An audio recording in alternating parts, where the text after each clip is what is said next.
আসসালামু আলাইকুম রহমতুল্লাহ বরকাত। আমি ডাক্তার এম এ ফেরদৌস। প্রতিদিনের মতো আজও চলে আসলাম আপনাদের মাঝে হোমিওপ্যাথি নিয়ে। আজকে আলোচনা করব স্বপ্নদোষ। কি কি কারণে স্বপ্নদোষ হতে পারে।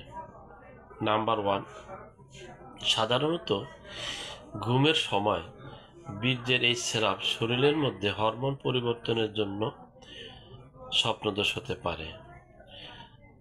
নাম্বার 2, পুরুষদের বয়ঃসন্ধিকালের শুরুতে যৌন আকাঙ্ক্ষার সাথে হরমোনগত পরিবর্তনজনিত উদ্দীপনার সৃষ্টি করে এবং রাতের বেলা সেই কারণে স্বপ্নদোষ হতে পারে।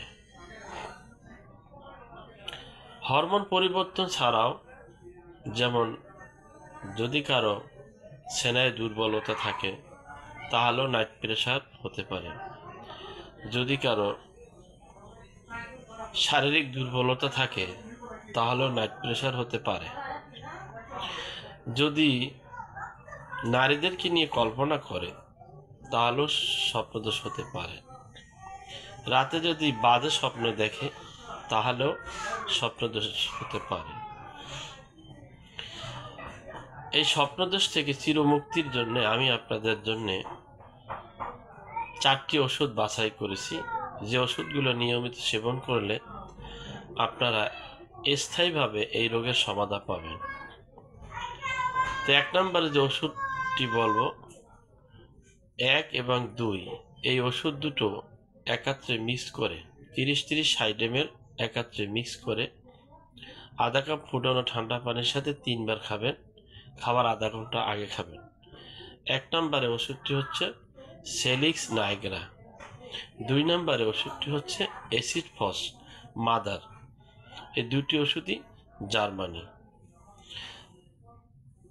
3য় নম্বর যে ওষুধটির নাম বলবো সেটি হচ্ছে, সে ওষুধটি সকালে 5 ফোঁটা, দুপুরে 5 ফোঁটা, রাত্রে 5 ফোঁটা 2 চামচ পানির সাথে মিক্স করে খাবার আধা ঘন্টা আগে খাবেন।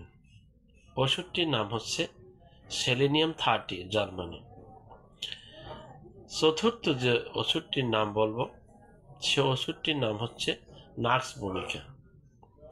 এই নাক্স ভূমিকা সকালে 3 ফোঁটা, রাত্রে 3 ফোঁটা খালি পেটে খাবেন। আমি যে ওষুধগুলোর নাম আপনাদেরকে বললাম, এই ওষুধগুলো নিয়মিত যদি আপনারা সেবন করেন ইনশাআল্লাহ আল্লাহ রাব্বুল আলামিন আপনাদেরকে মুক্তি দান করবেন এই রোগ থেকে। তবে ওষুধটি মিনিমাম 1 থেকে 3 মাস খেতে হবে। আল্লাহ যেন সকলকে রোগমুক্ত রাখে। আমিন। আসসালামু আলাইকুম রহমতুল্লাহ।